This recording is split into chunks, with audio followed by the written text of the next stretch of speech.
నమస్కారం సిటీ వార్తలకు స్వాగతం.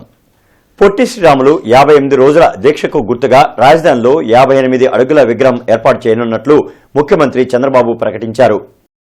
ఉండవల్లిలోని సీఎం నివాసంలో పొట్టి శ్రీరాములు జయంతి సందర్భంగా ఆయన విగ్రహానికి పుష్పాంజలి ఘటించి నివాళులర్పించారు. ఏడాది పాటు పొట్టి శ్రీరాములు జయంతి ఉత్సవాల నిర్వహణకు ప్రభుత్వం నిర్ణయం తీసుకుందన్నారు.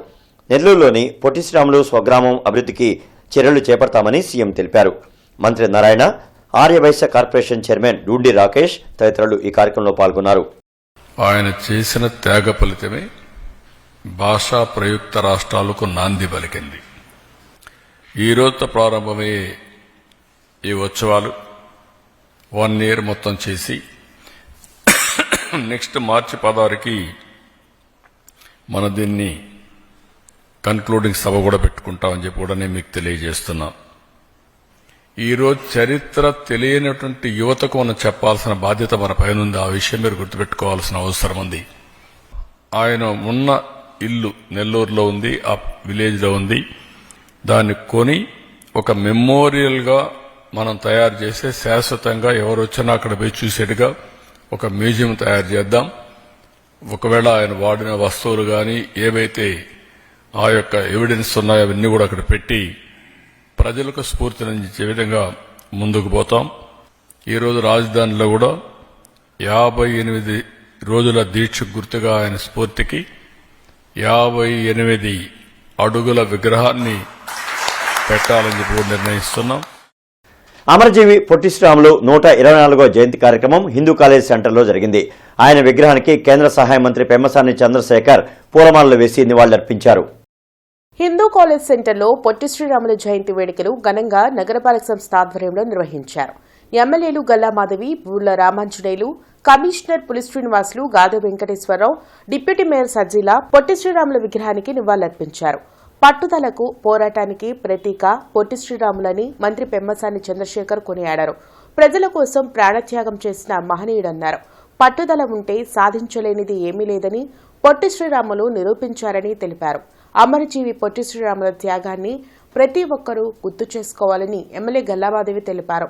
పొట్టి శ్రీరాములు 124వ జయంతిని జరుపుకోవడం అదృష్టంగా భావిస్తున్నామని ఎమ్మెల్యే బూర్ల రామాంజనేయులు అన్నారు.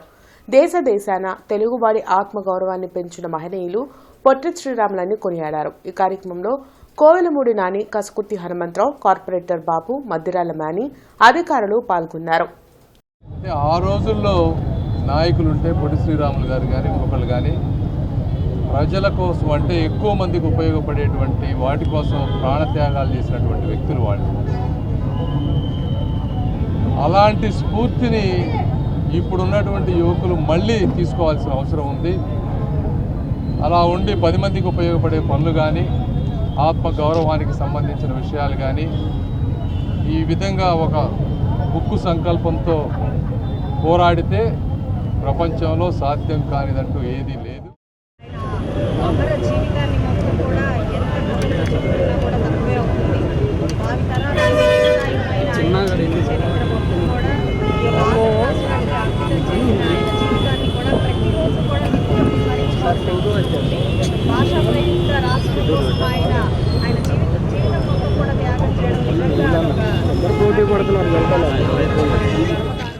ఆయన చేసినటువంటి త్యాగ నిరతి, ఆయన త్యాగ ఫలంగా ఏర్పడినటువంటి మన భాషా ప్రయుక్త రాష్ట్రం మన తెలుగు ప్రజల కీర్తిని ప్రపంచానికి చాటి చెప్పడానికి మనకంటూ ఒక రాష్ట్రం ఉంది, తెలుగు ప్రజలకని ఒక రాష్ట్రాన్ని ఏర్పాటు చేసినటువంటి మహానుభావుని యొక్క త్యాగానికి గుర్తుగా ఈరోజు ఈ కార్యక్రమం జరుపుకోవడం మనందరూ అదృష్టంగా భావించాలి. ఆయన నడిచినటువంటి అడుగుజాడల్లో మనం కూడా నడవడానికి అందరూ కూడా ప్రయత్నం చేసి పీవీకే నాయుడు కూరగాయల మార్కెట్ను కేంద్ర సహాయ మంత్రి పెమ్మసాని చంద్రశేఖర్, ఎమ్మెల్యే గల్లా మాధవి పరిశీలించారు. కూరగాయల షాపుల యజమానులు సమస్యలను మంత్రి పెమ్మసాని అడిగి తెలుసుకున్నారు. పీవీకే నాయుడు కూరగాయల మార్కెట్ను మంత్రి పెమ్మసాని చంద్రశేఖర్, ఎమ్మెల్యే గల్లా మాధవి పరిశీలించారు. అనంతరం వారు మీడియాతో మాట్లాడారు. త్వరలో పీవీకే నాయుడు కూరగాయల మార్కెట్ కాంప్లెక్స్ నిర్మిస్తున్నామని మంత్రి పెమ్మసాని చంద్రశేఖర్ తెలిపారు.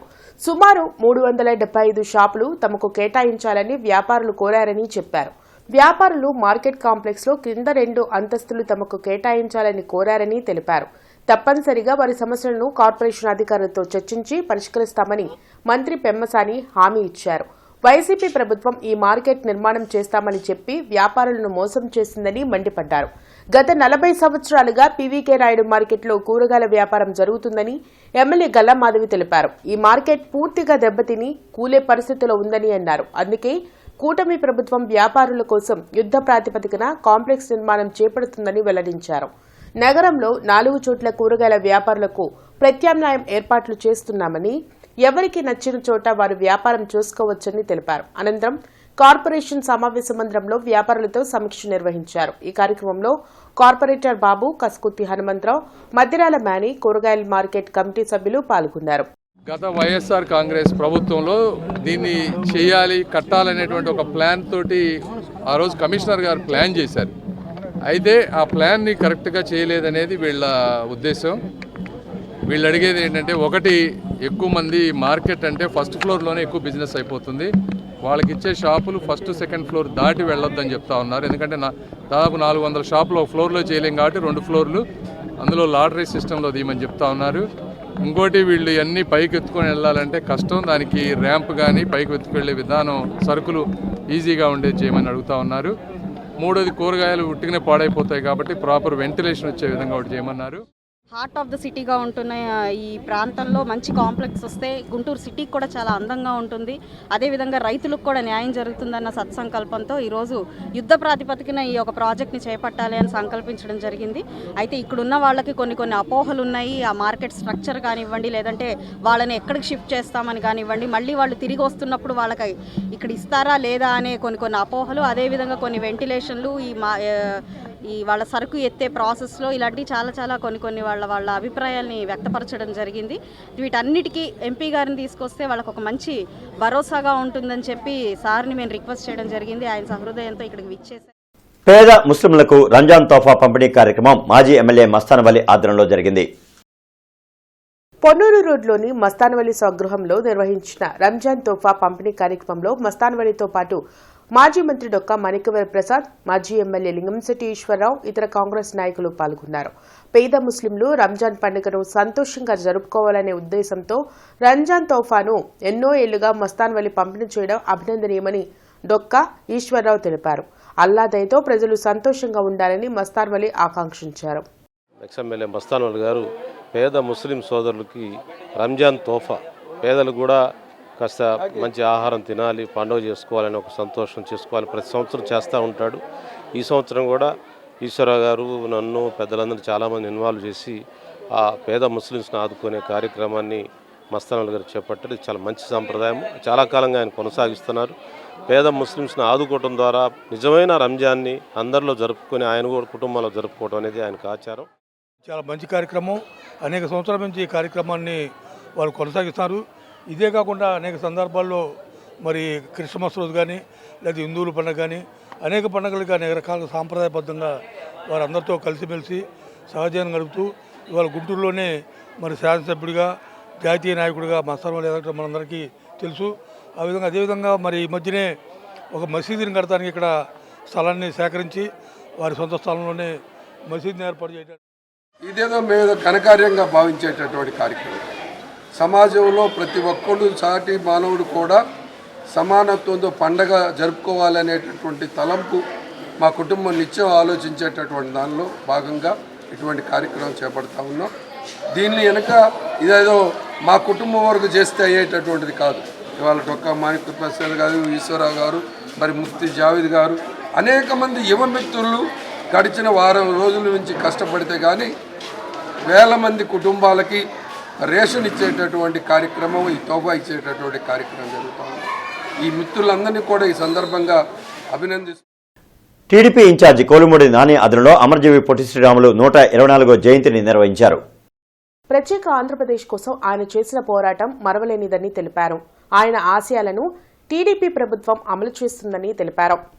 ఈ కార్యక్రమంలో 35వ డివిజన్ కార్పొరేటర్ ఈరంటి వరప్రసాద్, 52వ division corporator Srivalli, Telugu Desam party రాష్ట్ర కార్యనిర్వాహక కార్యదర్శి కస్కుత్తి హనుమంతరావు, సురేష్, పొప్పూరి నరేంద్ర, అత్తోట సాయిబాబు, 49, 52వ డివిజన్ అధ్యక్షులు తలతోటి సుధీర్, మర్రిపాటి శ్రీను, కార్యకర్తలు పాల్గొన్నారు. అమరజీవి పొట్టి శ్రీరాములు గారి త్యాగ ఫలమే ఈ తెలుగువాడి ఘనకీర్తి. తెలుగువాడిని కోసం అహర్నిశలు శ్రమపడిన మహోన్నతమైన వ్యక్తి అమరజీవి పొట్టి శ్రీరాములు గారు. అమరజీవి పొట్టి శ్రీరాములు గారు ప్రతి ఒక్కరు కూడా స్మరించుకోవాల్సిన అవసరం ఉంది. అమరజీవి పొట్టి శ్రీరాములు గారి పేరు మీద ఒక కమ్యూనిటీ హాల్ కట్టి ఈ రాష్ట్రంలోనే ఒక దిక్సూచిగా ఉండే మహనీయుడి పేరు స్మరించుకుంటూ ప్రతి ఒక్కరు కూడా వారిని ఆదర్శప్రాయంగా తీసుకోవాలి. తెలుగుదేశం పార్టీ అధ్యక్షుడు నారా చంద్రబాబు నాయుడు గారు ఒక మహోన్నతమైన పొట్టి శ్రీరాములు గారి త్యాగఫలంగా ఒక పండుగ వాతావరణం జరిగే విధంగా వాడలా కూడా అమరజీవి త్యాగఫలాలని, అమరజీవి పొట్టి శ్రీరాములు గారి త్యాగ ఫలితాలని ప్రతి ఒక్కరికి కూడా తెలియజేస్తూ ఈ రాష్ట్రం మొత్తం కూడా ఒక ప్రత్యేకంగా అమరజీవి గారికి నివాళులు అర్పించుకుంటూ ఈ జయంతి సందర్భంగా వారికి ప్రత్యేకంగా నివాళులు అర్పిస్తూ ఆయన త్యాగ ఫలాలను ప్రతి ఒక్కరు కూడా స్మరించుకోవాలని చెప్పేసి తెలియజేస్తారు. కేసీ దాస్ స్మారక సేవా సంస్థ ఆధ్యాత్మిక అనుబంధ సంస్థ అయిన సనాతన ధర్మ వారధి ఆధ్వర్యంలో సామూహిక హనుమాన్ చాలీసా పారాయణం జరిగింది. ఏటగిరహారం 2వ లైన్లోని ప్రసన్నాంజనేయ స్వామి దేవస్థానంలో నిర్వహించిన ఈ కార్యక్రమంలో స్థానిక భక్తులు విశేషంగా పాల్గొన్నారు. లోక కళ్యాణార్థం కోటి హనుమాన్ చాలీస పారాయణంలో భాగంగా 108 పర్యాయములు సామూహిక హనుమాన్ చాలీస చేశారు.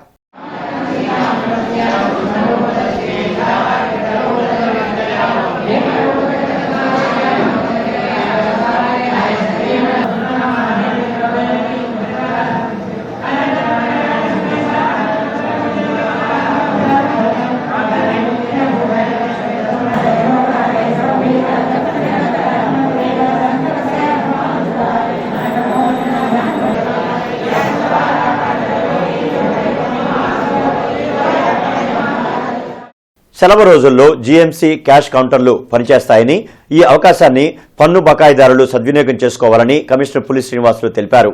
ఈ సందర్భంగా కమిషనర్ పులి శ్రీనివాసులు మాట్లాడుతూ నగర ప్రజలు ఈ నెలాఖరులోపు తమ ఆస్తి, ఖాళీస్థల పన్నులు మరియు నీటి పన్నులు పూర్తిగా చెల్లించాలని తెలిపారు.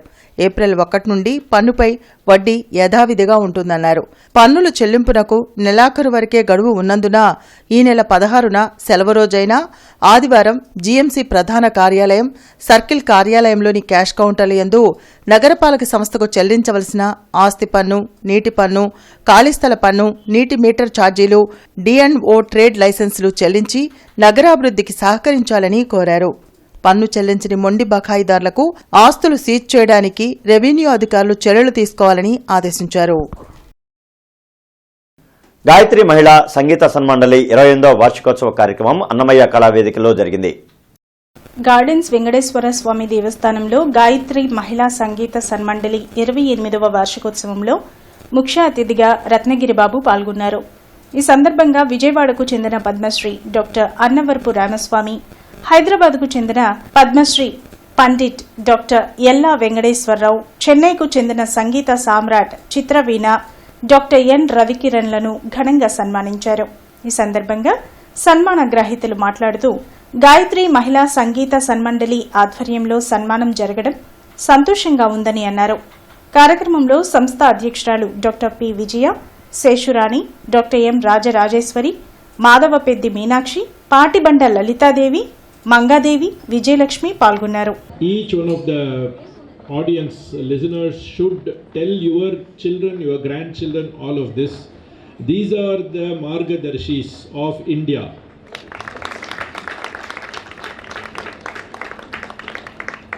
They exemplify that good music, good culture, positive thoughts, good vibrations can keep a person very healthy, very active, very bright and... ఈ బులెటిన్ ఇంతటితో సమాప్తం. నమస్కారం.